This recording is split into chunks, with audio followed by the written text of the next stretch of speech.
You were never supposed to hear this. In 1844, just outside the stone perimeter of Saint Eligius Cathedral in Boston's South End, 5 choir boys vanished without a trace. The morning paper claimed they were runaways. The bishop said they had been reassigned to distant parishes.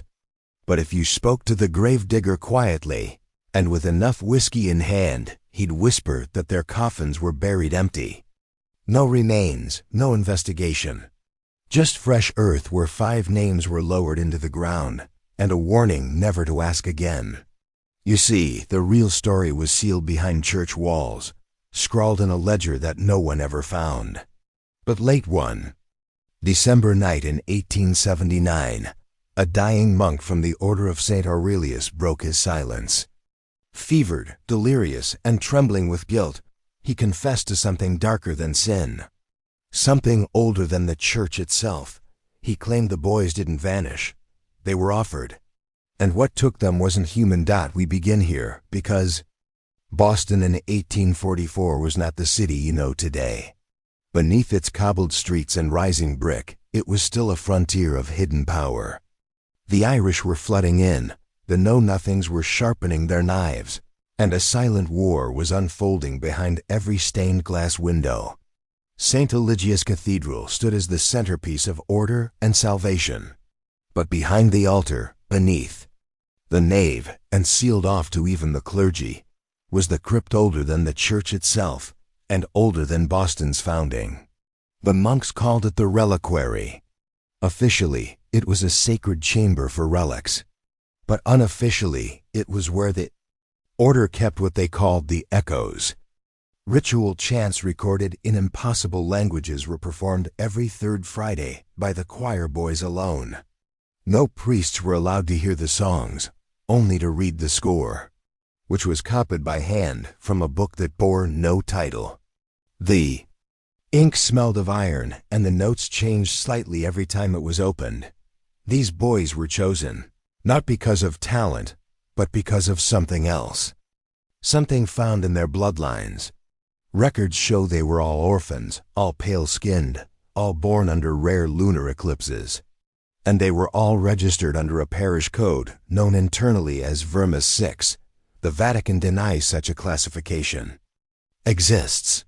But internal archives recovered in 1931 show a defunct Boston codex marked V6 vocal sacrament candidates. Candidates for what? Why were their voices needed in a crypt sealed since 1783?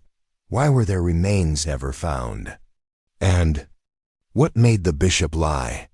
The bishop's name was Aurelius Dandridge, a man so revered, his portrait still hangs in the Archdiocese Hall.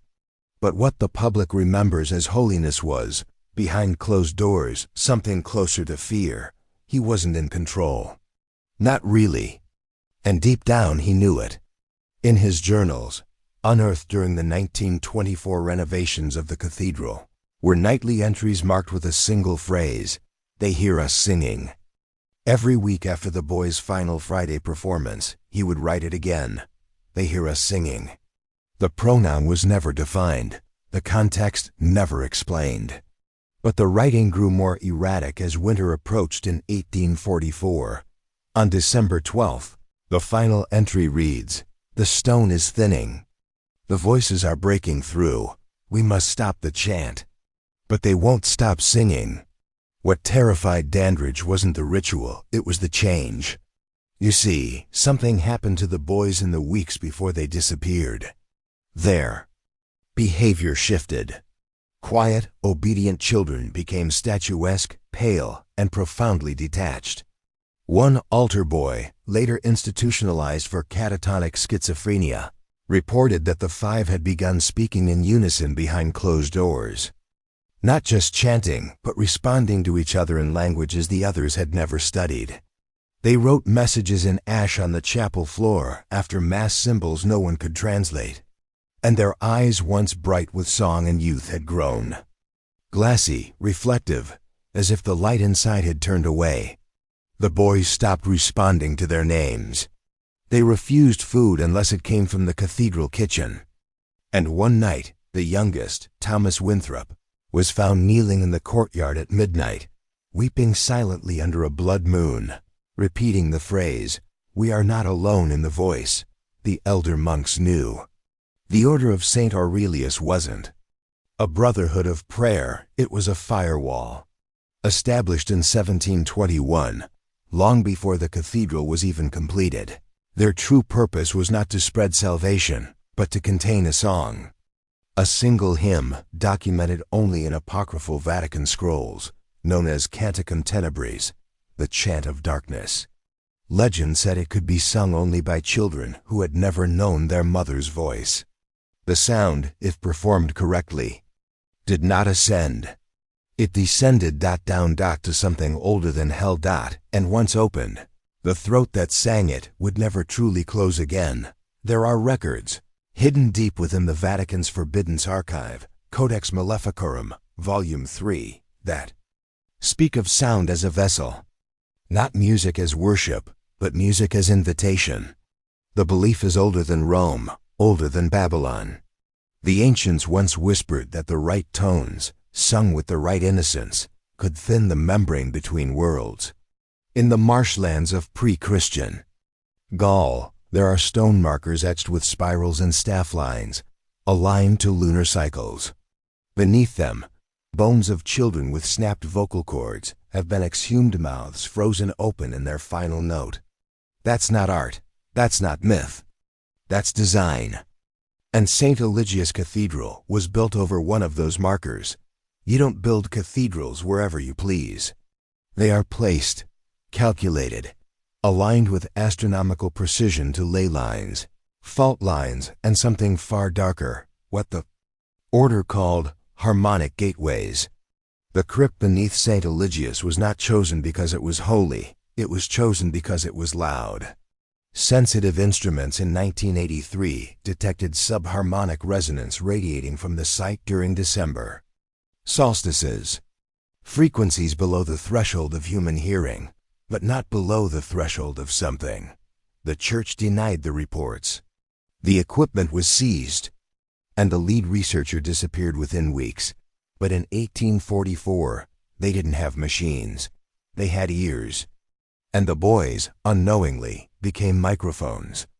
A report written by Father Ignatius Bourne, a Jesuit assigned briefly to the cathedral before being reassigned to a remote post in Maine, described the sound in horrifying terms. "It is not the children that make the chant," he wrote. "It is the chant that reshapes the children."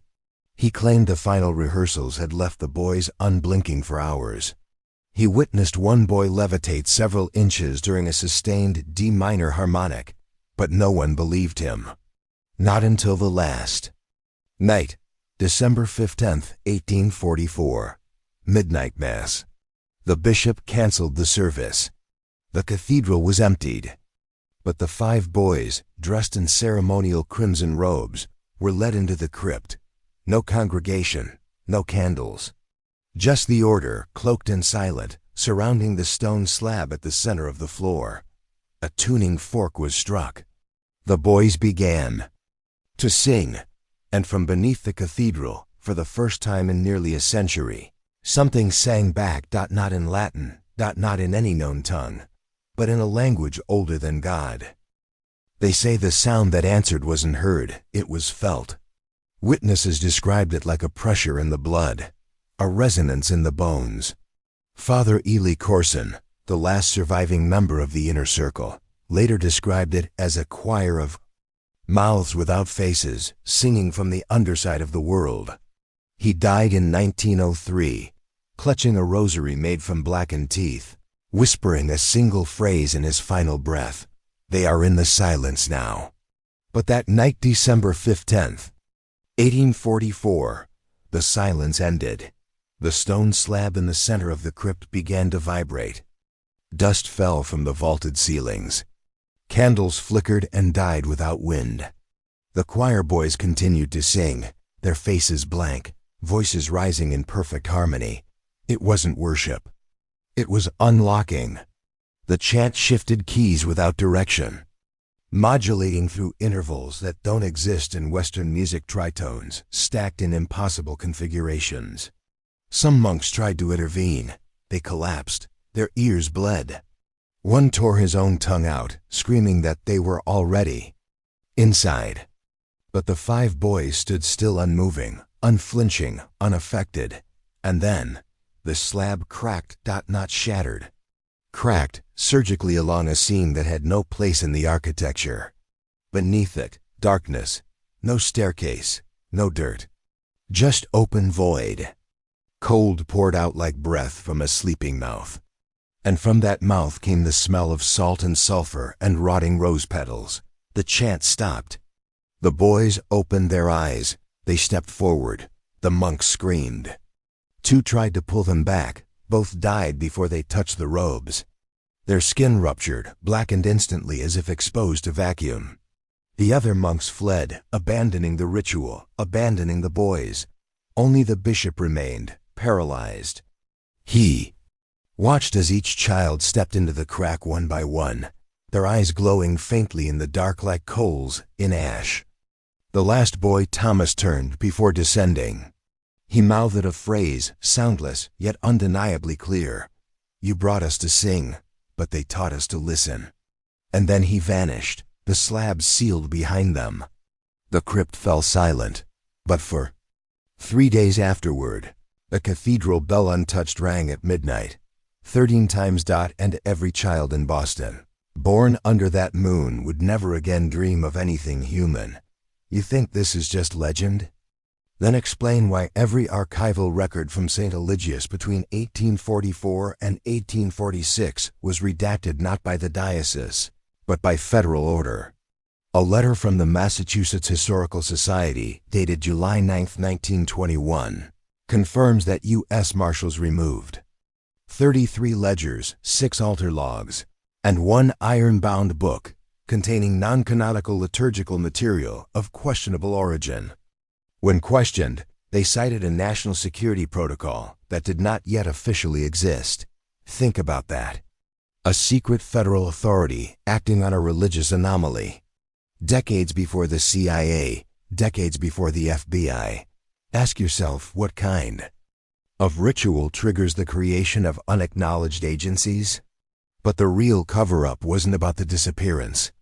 It was about what happened afterward. You see, the boys may have stepped into that blackness, but they didn't stay gone. 2 years later, in 1846, a merchant vessel off the coast of New Bedford encountered a drifting skiff. A lifeboat, its paint worn down to splinters, its hull covered in barnacles from waters that didn't match Atlantic patterns. Inside were 5 figures, pale, motionless, and humming. The Coast Guard logs, now locked in a naval cryptography. Archive in Annapolis described the rescue as traumatizing to the senses. The figures were not dead. But they were not alive in the normal sense either. They breathed, their hearts beat. But they showed no signs of aging. Their fingernails had grown backwards. Their teeth were gone, replaced by flat ridges of bone. And their eyes were completely white, except in darkness, when they glowed with faint violet light. They were moved to a quarantine facility on Deer Island. The documents refer to them only as subjects A through E. No names, no identities. But the hymn they hummed during examination matched a handwritten fragment found in the crypt of Saint Eligius, written in ash. With no known source, over the next 6 weeks, every doctor who examined the boys either quit, fled, or was institutionalized. One jumped into the harbor with a crucifix clenched in his teeth. Another carved musical notation into his own skin with a scalpel, screaming, "The intervals are coming for us." The boys made no sound except the humming, until day 40-2. When all 5 sat up simultaneously and sang one note. It ruptured the lungs of every living thing within 30 feet, including the guards. They weren't children anymore. They were transmitters. Transmitters of what? That was the question the Black Coat officials never managed to answer. Because what came through them wasn't message, it was presence. The kind that doesn't communicate in words or images, but through sensation, through architecture, through changes in the geometry of a man's thoughts. They weren't speaking to us. They were rewriting us, that final note just a single pitch. Barely above a whisper triggered a physiological catastrophe inside the Deer Island facility. Autopsy records, later leaked in fragments to the Boston Medical Archives, show that victims didn't just die from hemorrhaging. Their bones elongated, vocal cords were liquefied. The insides of the ear's cochlea, semicircular canals, were calcified, turned to stone. It was as if their bodies were being prepared for something else, some other function, some other signal. The subjects were relocated immediately, and here's where the records go dark. Officially, the Deer Island incident was blamed on cholera. But eyewitness testimony from harbor workers, men who had nothing to gain by lying, described military steamers arriving under cover of fog, loading 5 statues wrapped in crimson silk, and departing eastward into international waters. East, not inland, not to a lab. Toward open ocean. And then for decades. Nothing. Until 1901, that year. A construction crew expanding the foundation beneath Saint Eligius Cathedral unearthed the original crypt, again sealed, supposedly forever, since 1844. But the slab was already open, nothing inside. No bodies, no records. Just a sound. A humming, barely audible, vibrating through the stone walls, even when no equipment was active. The foreman ordered the chamber resealed immediately. But not before one man, a stonemason named William Daltrey, walked inside alone. He was down. There for 3 minutes. When they pulled him out, he was blind. Not physically. His eyes were intact. But he couldn't see the world anymore. Not the way the rest of us do. He spoke of shadows that moved behind angles. Of voices in the vanishing points. He drew spirals in the dirt wherever he sat. And he repeated the same sentence for the rest of his short life, until he hanged himself from the cathedral belfry. They aren't dead. They're echoing. And so the church did what it always does when power slips beyond its control. It buried it under holiness and called it sacred. But the echoes didn't stay buried. Because echoes never die, they replicate. And by 1913, something strange began happening across Boston's orphanages. Children, specifically boys, between the ages of 7 and 9, began to exhibit the same symptoms once whispered about in the Saint Eligius files. Night terrors involving choirs with no faces. Spontaneous nosebleeds during Mass. One boy at the Ashmont Home for Wayward Youth sang the entire Dies Irae in reverse, Latin, while asleep, and claimed he had never learned the words, only remembered them. Remembered. From where? These were not isolated cases. They clustered. And every cluster traced back to a single source: parish-funded music programs. But not just any music. These programs focused on ancient Gregorian modes, Lydian, Phrygian, Aeolian. Chants not taught in public schools. Chants designed, whether knowingly or not, to open something. Something beneath the notes. Something that waits for harmonic permission. In 1916, one of the choirmasters, Father Bernard Keats, was found catatonic in the bell tower of St. Augustine's, surrounded by pages of sheet music written entirely in red ink, blood ink. His own. The notes weren't Gregorian. They were nonatonic, a 9-tone scale that does not occur naturally in Western composition.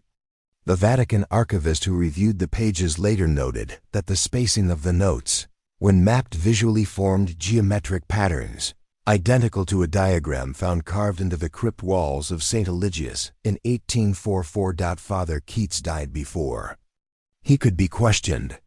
But in his personal copy of the Roman Missal, one phrase was underlined again and again in shaking hand: Et lux perpetua lucit eyes. Let perpetual light shine upon them. But who was them? The 5, or what had come through them? You see, this wasn't just a story about vanished boys anymore. This was a story about viral sound. About hymns that carry infection. And it wasn't just haunting Boston.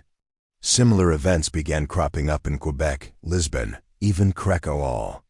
Cities with known Aurelius Order outposts, and in each case, it began the same way. Children heard the humming first, then came the dreams. And finally, the silence that wasn't silence, but listening. Waiting. The transmission wasn't over. It had just changed frequency. And now we descend deeper, not into myth, but into the anatomy of control. Because once you understand how sound becomes system, how vibration becomes vector, you begin to see the outline of something far more disturbing. These were not simply supernatural events. They were experiments, pilots, beta tests conducted through children under the cloaks of liturgy and tradition.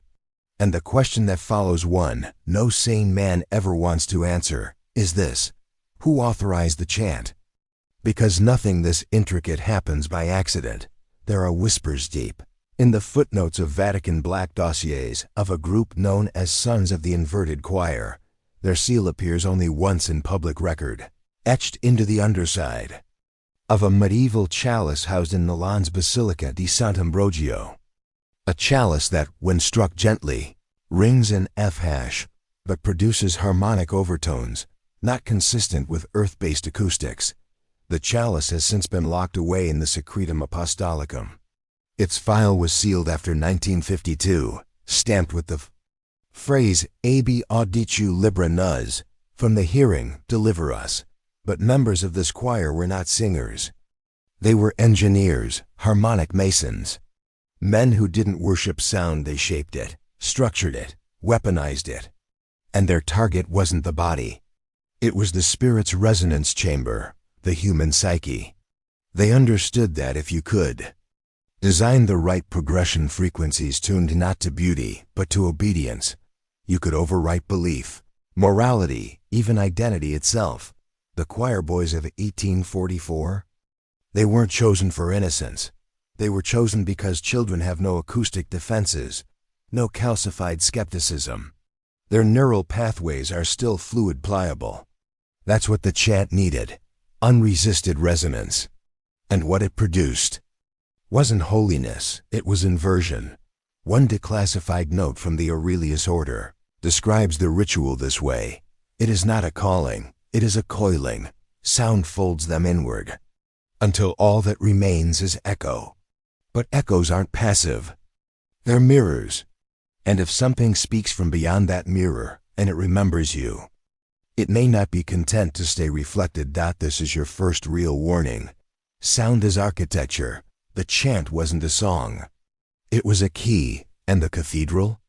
It was never built for prayer. It was built as a lock. And now, somewhere, something has found a way to sing back. Do you see it now? We were never the audience. We were the instrument. By 1937, researchers working under the guise of the Catholic Institute for Sacred Acoustics, an organization with no public address and no discernible hierarchy, began collecting liturgical anomalies across Europe. Reports that were previously dismissed as folklore were quietly reclassified, archived, and sealed. But one file escaped the purge. It was mislabeled as a weather anomaly and stored in a Paris meteorological archive, only to be discovered by a retired codebreaker in 1981. What it contained wasn't data about storms. It was a field report describing a mass incident in the town of Albi, southern France, where on a cold December night, 23 children in a monastery orphanage began singing the same chant in perfect synchronization.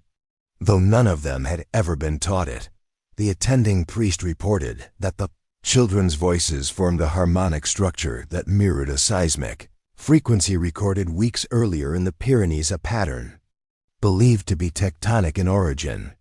But when the frequency was converted to sound, it produced the opening line of the Canticum Tenebris, the same chant from Saint Eligius.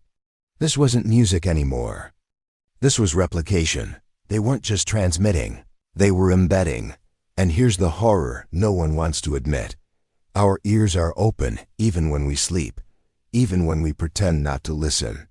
If a note enters at just the right decibel, just the right interval, It bypasses language and implants instruction. Not hypnotism. Not suggestion. Foundation. You wake up different. You believe what you didn't believe yesterday. You remember things you never learned.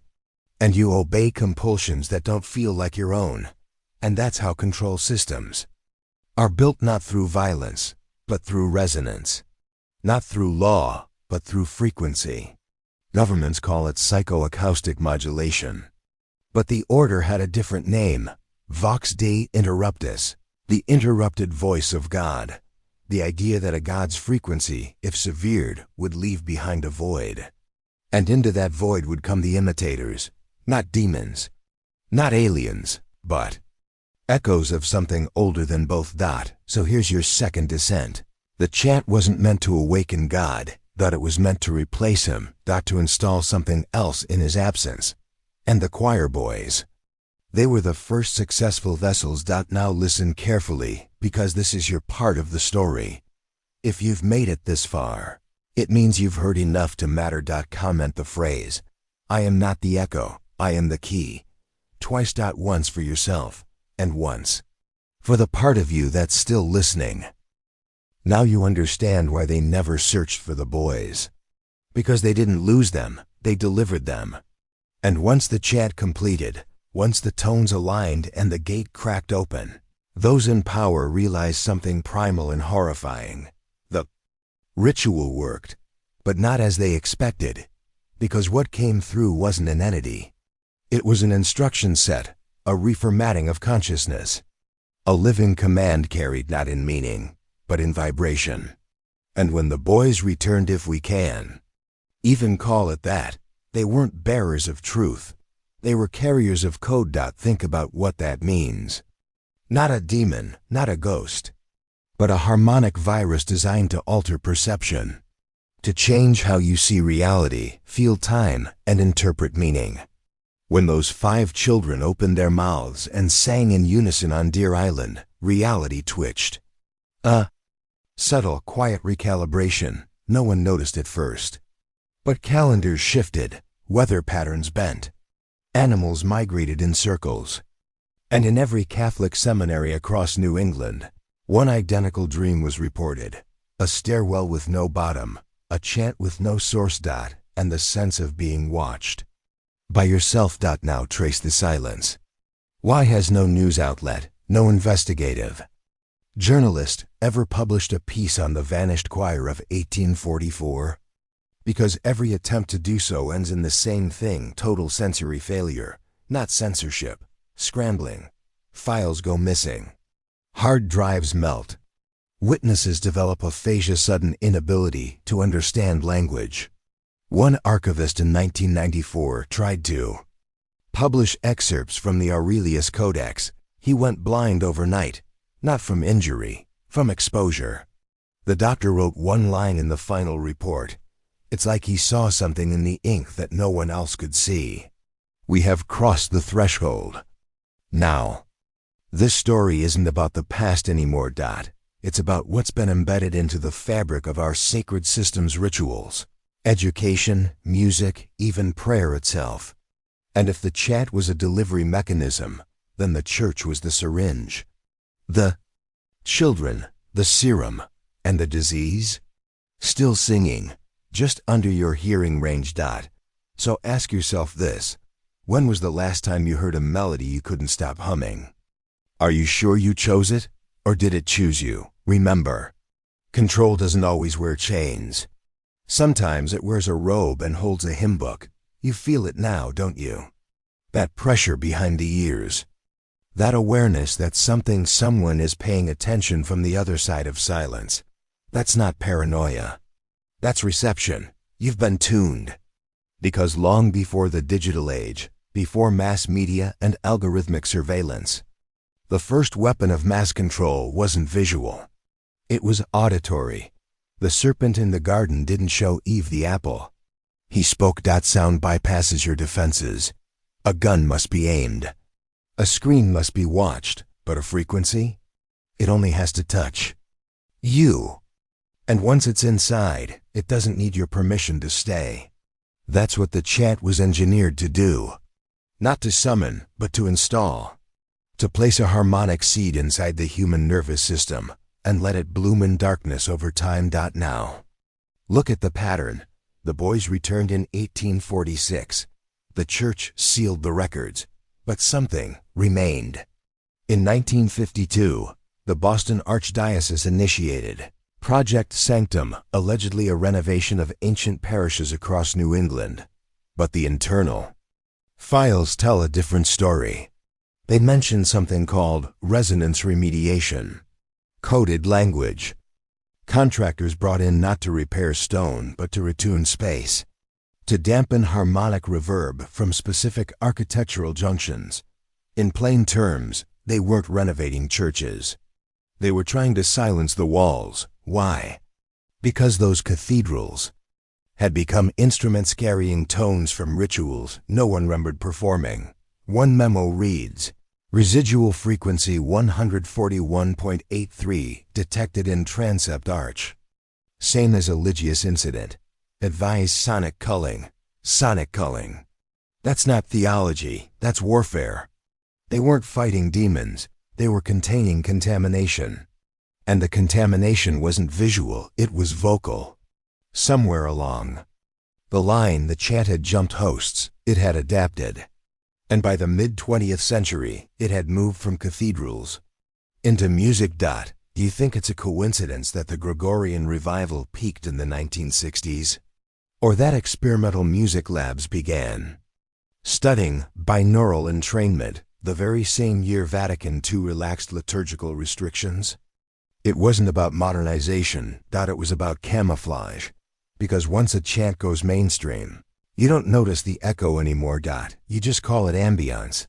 You play it in your headphones. You stream it while you sleep. And by the time your mind begins to shift, you'll swear it was always this way. Because that's how the rewrite works. Let's stop pretending this is folklore. Folklore doesn't make children bleed from the ears. Folklore doesn't rewrite liturgical texts in languages no one taught.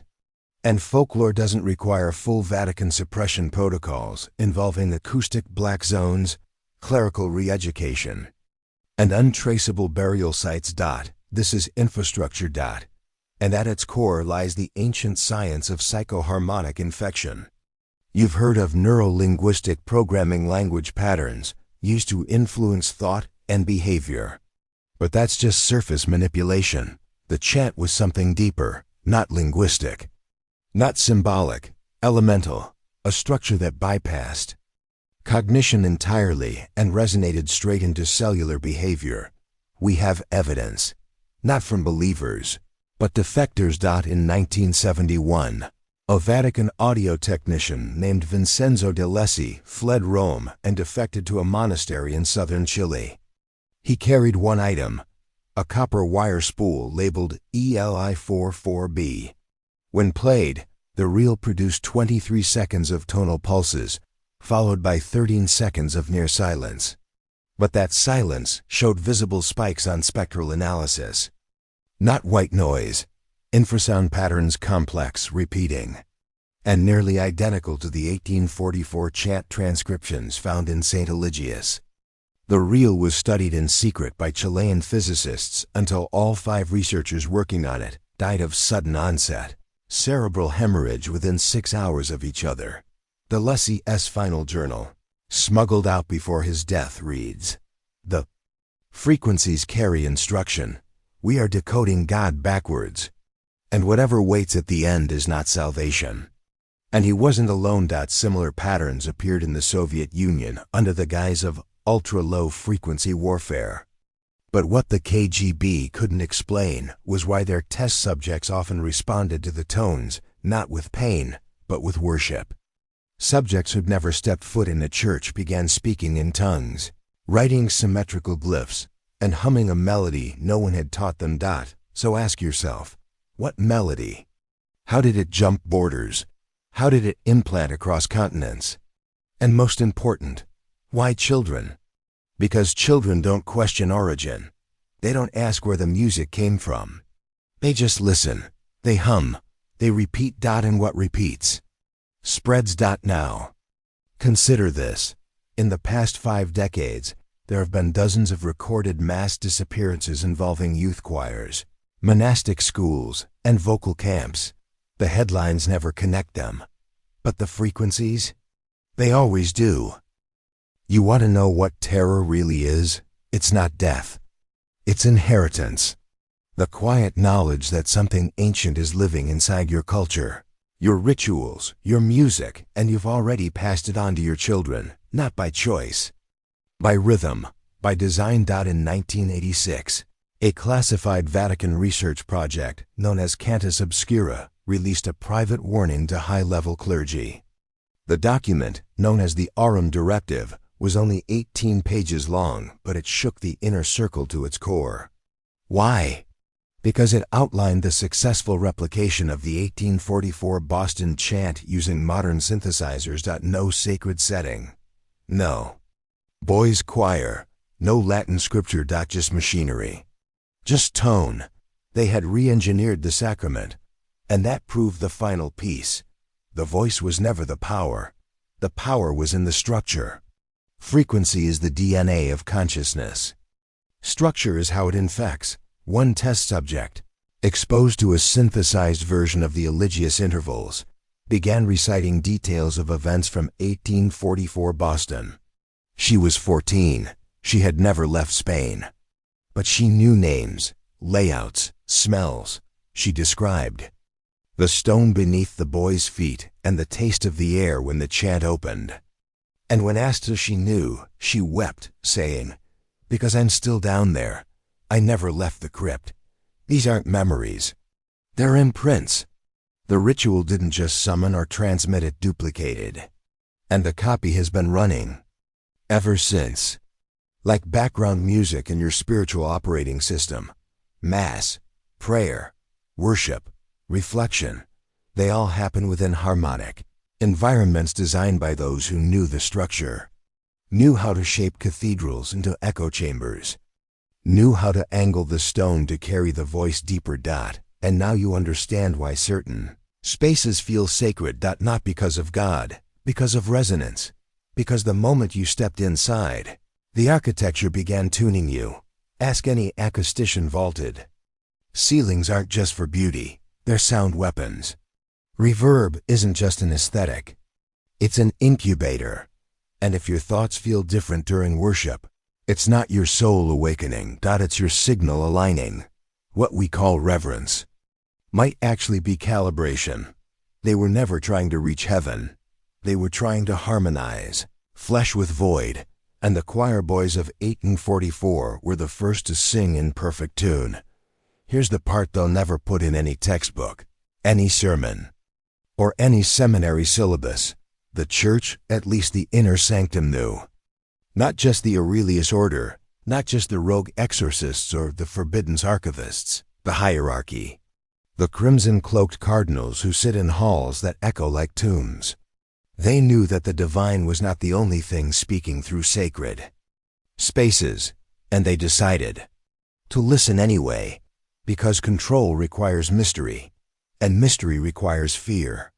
But what better way to govern billions than to use sound that bypasses doubt? You don't need proof when the chant makes you feel saved. You don't need doctrine when your nervous system quivers with simulated awe.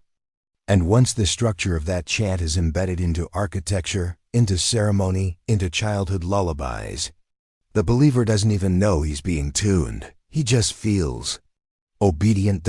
Let me show you how deep this goes. There's a building in Rome. No name, no address, just coordinates whispered between initiates. Beneath it lies the palimpsest room, a chamber with layered acoustic insulation and a single reel-to-reel machine. That machine has only one tape, a vocal recording made in 1904 by a boy named Lucien Renier, age 9, French orphan. Vanished. 3 weeks after the session, on the tape, Lucien sings a 47-second chant, melodically beautiful, tonally impossible. Its structure contains no identifiable scale, not Western, not Eastern, not microtonal. And yet, when played, the room vibrates at 3 distinct frequencies simultaneously. Acoustic physicists, Those who survived the session called it an auditory Mobius strip. The beginning folds into the end. The melody devours itself, while continuing forward. And here's the horror. When you play the tape in complete darkness, you start to see shapes. Not visions, angles, architecture that shouldn't exist in Euclidean space. The human eye was never meant to perceive what sound can construct. This is why the Vatican locked the palimpsest room, because the voice of the choir boy doesn't just echo. It builds. And every time it's played, the structure expands like scaffolding for something waiting to descend. You ever notice how some old churches feel heavier over time? That's not history. That's accumulation. Every mass, every chant, every whispered prayer, stacked harmonic bricks in a temple no one meant to build. But now, it's nearly finished. The final cathedral isn't made of stone. It isn't made of stained glass or Gothic archways or candle smoke. It's made of you. Of human vessels tuned in harmonic unison, walking, breathing, echoing the signal. Because when the chant reached completion, and it has, in pieces, through centuries, something shifted in the collective unconscious. Not a possession, not a curse. Something far worse. An overlay. Picture it like this: a transparent second layer of thought, humming just beneath your waking mind. You don't hear it as sound. You hear it as intuition, as impulse, as belief that wasn't there before, but suddenly feels as if it always was. That's the genius of it. The chant didn't hijack faith. It became faith. And the boys, the 5 vessels from 1844, they were just the start. After them came the resonate generation, those born under unnatural lunar alignments, exhibiting perfect pitch, unteachable language retention, and an uncanny sensitivity to architecture. By the 1980s, hundreds of them had been identified, quietly taken, enrolled in vocal academies, moved into silent monasteries, given blackened sheet music written in 4-dimensional harmonic grids. You've seen them and never known. Some are now composers, others priests. Some build software that affects how your phone emits sound. One of them even helped redesign the Vatican's digital bell system in 2006. Bells that now ring in sequences that no one outside the order has analyzed. They are not rogue. They are not possessed. They are synchronized. And here's what haunts me most. I've seen the final composition, or at least a fragment. 6 staves, no clef, no time signature. Just shifting cymbals, breathing ink, a living score. At the bottom, scratched in something that tests negative for all known organic compounds, is a sentence: when all flesh sings in tune, the gate will no longer need to open. It will always have been open. Read that again. It's not prophecy. It's retroactive rewriting. Once the system reaches global harmonic convergence, time itself bends to the melody. Cause and effect collapse. History rewrites. Reality becomes chorus. And we become instruments played from the outside in. That's the final descent. Not death. Not judgment, but eternal resonance, and the echo never ends. Here's the part that shakes even the strongest men. What if it's already happened? What if the gate never needed to open? What if it always was? You feel this tug because you've heard it, haven't you? Maybe not in the cathedral. Maybe not in chant. But in that one song, some forgotten melody that made your skin feel too tight. That dream where you awoke hearing a child's voice singing from the floorboards. That moment in a church or a subway or an empty school hall when the silence wasn't silent, but listening. That's not fiction. That's resonance memory. It happens when a harmonic structure implants without conscious permission. A molecular fingerprint, a sonic parasite.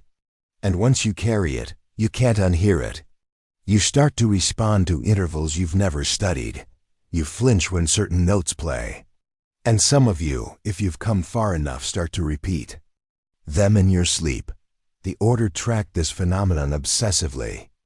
In 1993, a report titled Response Triggers in Post-Resonant Subjects outlined 51 confirmed cases of spontaneous chanting by individuals who had never studied music. Most were children. All had ancestral ties to 19th century Boston, and one name appeared in every lineage. Winthrop.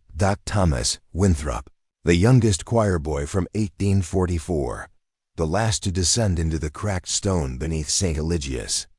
His lying did not die. It multiplied, quietly, selectively, like breeding for a voice print.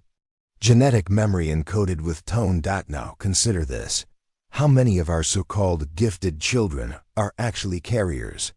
In 2011, a school in Maine reported that an entire class of third graders spontaneously began humming a drone in perfect pitch during recess.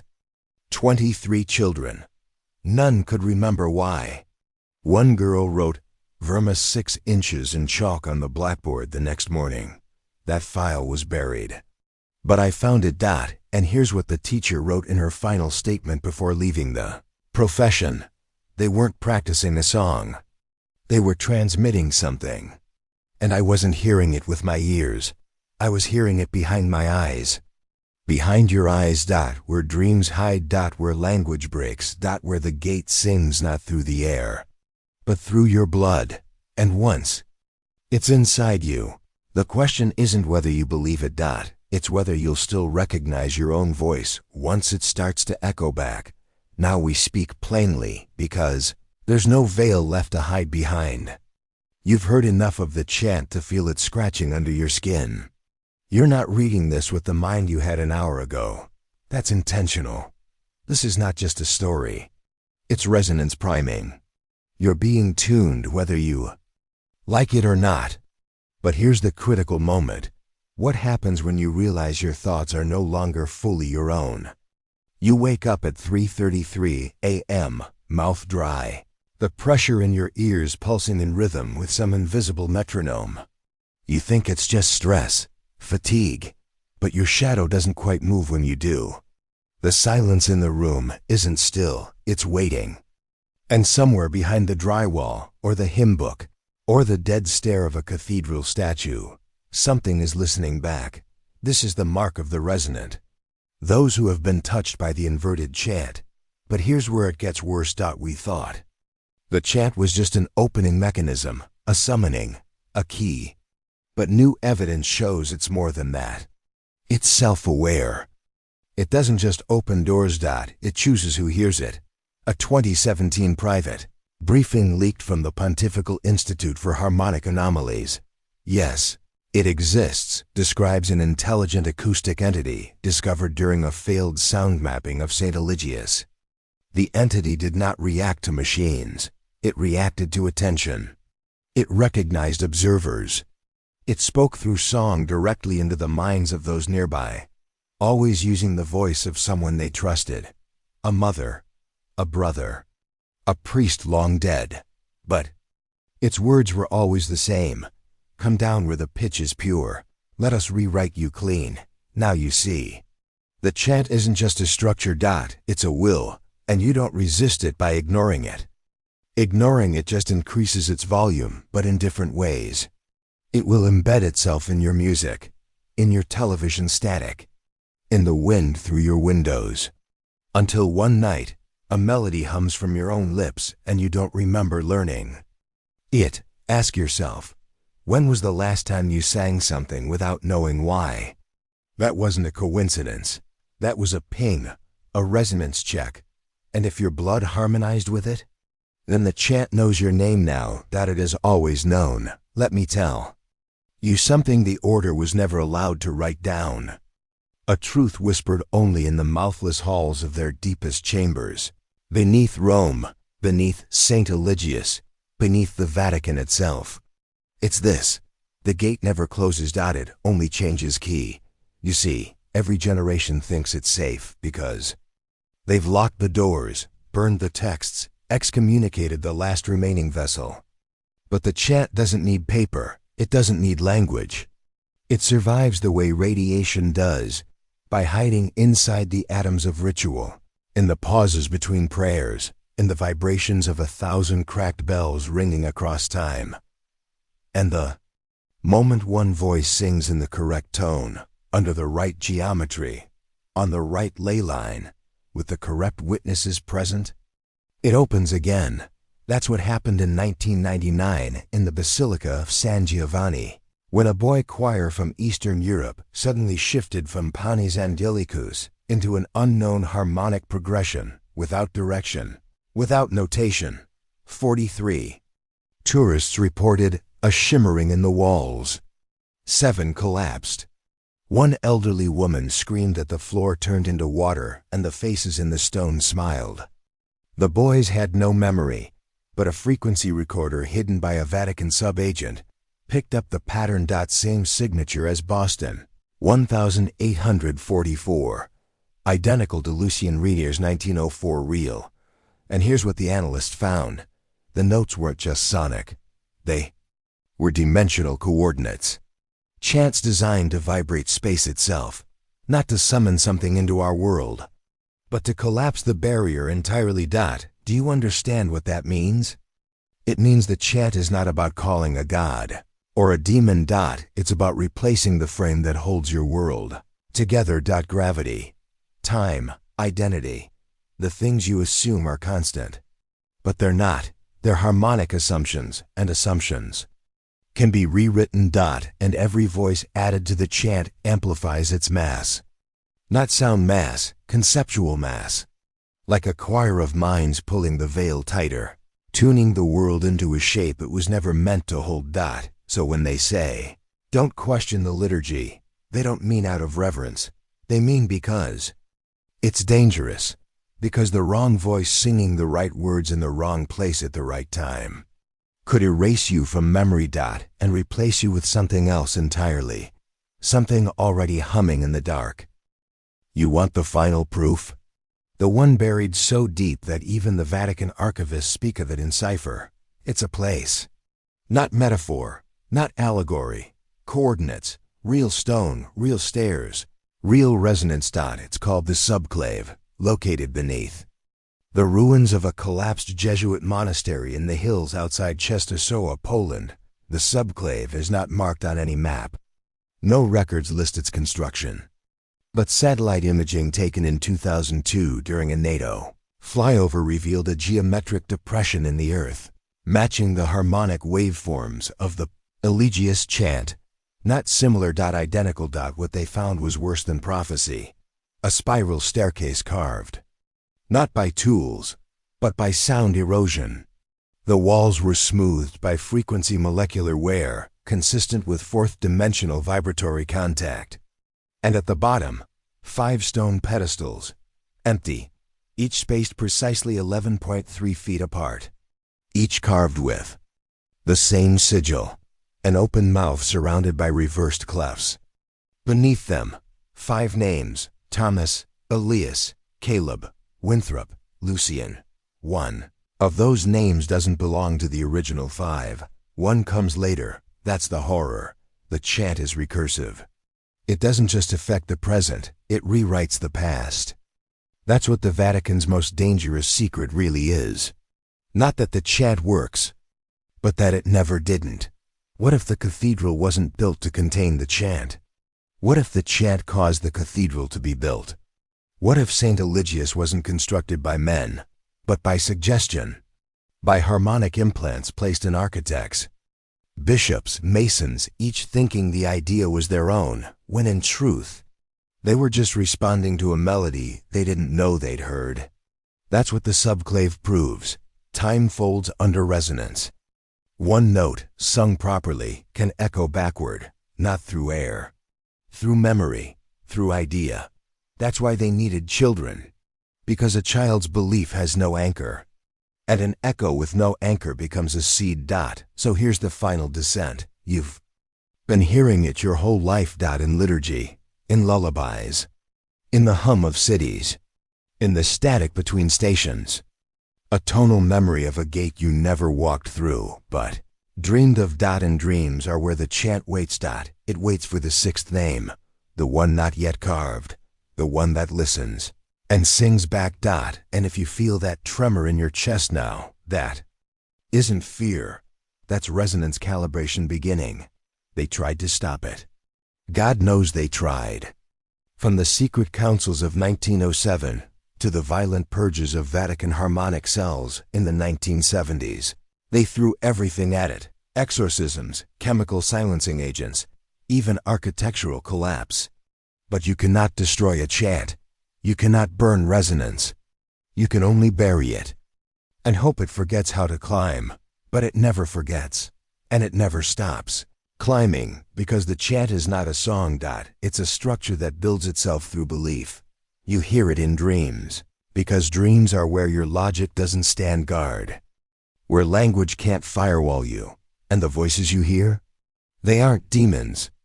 They aren't spirits. They are rehearsals. Every time you hum for no reason, every time you wake up with a melody stuck in your head that you don't remember hearing, every time a child looks up at you and sings a pattern that chills you to the bone before returning to normal speech. It is testing alignment. That's what the order feared most, not the cathedral, not the boys, not even the ritual. What they feared was repetition. Because once something repeats often enough, across enough vessels, it doesn't need to be summoned. It becomes real by consensus. This is known in high echelon theological theory as anthroharmonic actualization, the process by which reality bends to pattern recognition. In simple terms, we manifest what we chant together. And the Canticum Tenebris, the chant of darkness, was designed not to reach into the void, but to give it shape. And we're almost there. Global transmission is possible now, through streaming platforms, through audio compression algorithms designed without understanding that certain frequencies, when reduced improperly, fold back in on themselves. Self-reinforcing harmonics. Choruses echoing within echo. You've heard it. We all have. And when the sixth name finally sings, whoever, wherever he is, it won't open a door. It'll erase the idea that a door was ever closed. And the echo will be all that's left. Do you still think this is just a story? Then explain why your heart is racing.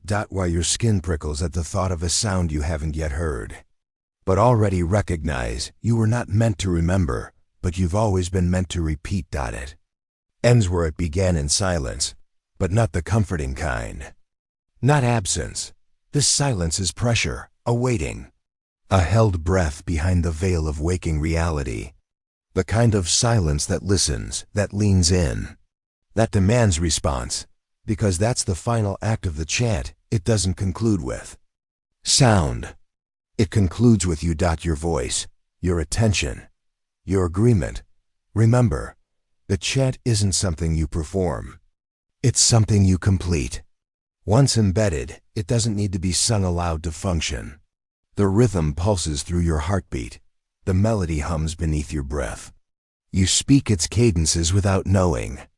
You share its fragments through language, posture, belief. That's the system. A self-replicating theology built into the neurology of its host. That every time you teach your child to sing, every time you close your eyes during worship and let the music take you, you become another harmonic relay in a network older than Scripture. You may think your thoughts are your own, but thought itself hums. And the chant rides that hum like a parasite rides blood.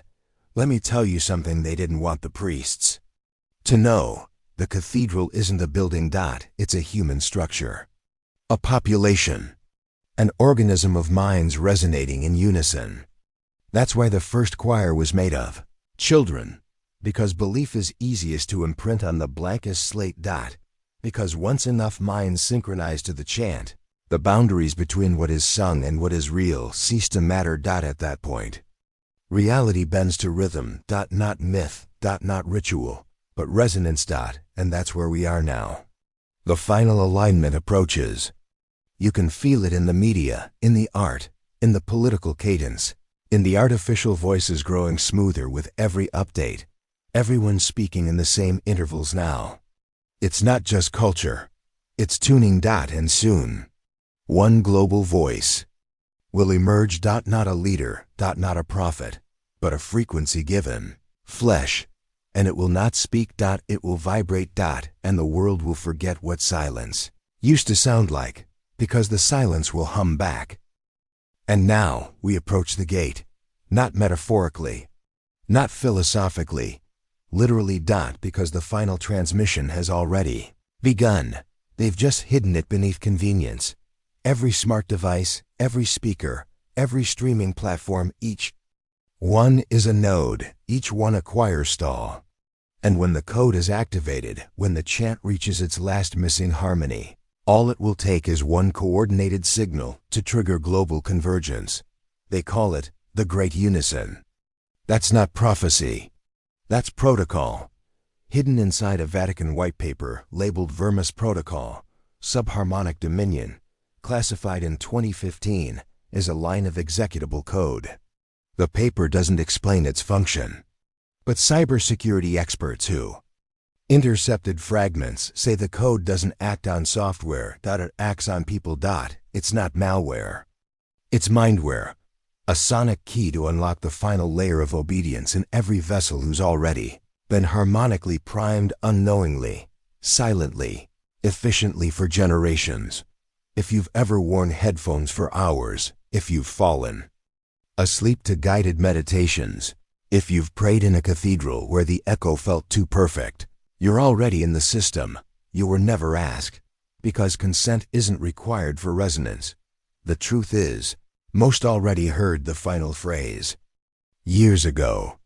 It was just buried in content, in an outro, a trailer, a lullaby, maybe even this video. And now, the gate waits for one thing, only colon recognition. Not belief. Just recognition. The moment enough vessels realize what they are, when enough eyes flicker. At the sound of the hidden tone, the shift begins, time folds. Space curves inward. The chant stops being a song and becomes a state of being. And the boy choir from 1844? They won't return, because they never left. They've been humming through every replicated note, every echoed chant, every sacred harmony performed without knowing. Their voices diluted across centuries, carried in the bones of the faithful, spread by architecture and song. The gate isn't in Boston anymore. The gate is in you. You are the crypt. You are the stone. You are the final harmony waiting to be struck. And once you sing, truly sing, without question or pause, the world will never remember being unsung. And so, we arrive at the edge. The final vibration, not a climax, but a collapse. The chant was never meant to rise. It was always meant to fold. Fold your memory. Fold your beliefs. Fold the very walls of reality until you no longer know where the hymn ends. And you begin. They'll tell you it was hysteria. That 5 choir boys didn't vanish beneath Saint Eligius Cathedral in 1844. That there was no crypt, no canticum tenebris, no viral melody stretching across generations like a serpent wrapping around the DNA of faith itself. But denial is easy when truth sounds too much like music. And here's the final unbearable truth. You are singing it already, not out loud. Not with lips, but with every repetition of ritual. Every word spoken in inherited cadence. Every belief you never examined, yet carry like gospel. The chant mimics your thoughts now. It walks beside you in silence. It waits in the spaces between your prayers, your dreams, your deepest moments of peace. And when your frequency matches the final interval, you will no longer resist it, because it will not feel foreign. It will feel like coming home. That is the horror. Not that the boys disappeared, but that their voices didn single quotes d. They split, multiplied, dispersed into every chapel, every lullaby, every whisper that made your skin crawl without cause. And now the melody lives on, not in sound, but in identity. You're not the listener anymore. You're the instrument. The cathedral isn't stone. It's your body. The relic isn't buried. It's your voice. And the gate was never closed. It was waiting. waiting for one voice to echo the final phrase, waiting for the collective choir of humanity to hum the forgotten harmony in sleep, in ritual, in repetition, waiting for you. If your hands feel colder than they should, if the air around you has gone still, if the silence now hums like a warning, it's because the chant has recognized you back. And if you've made it here, truly made it, through all 23 revelations, then you've crossed the threshold. This is your final instruction. Do not speak the name you've started to hear in your head. Do not hum what your throat is begging you to try.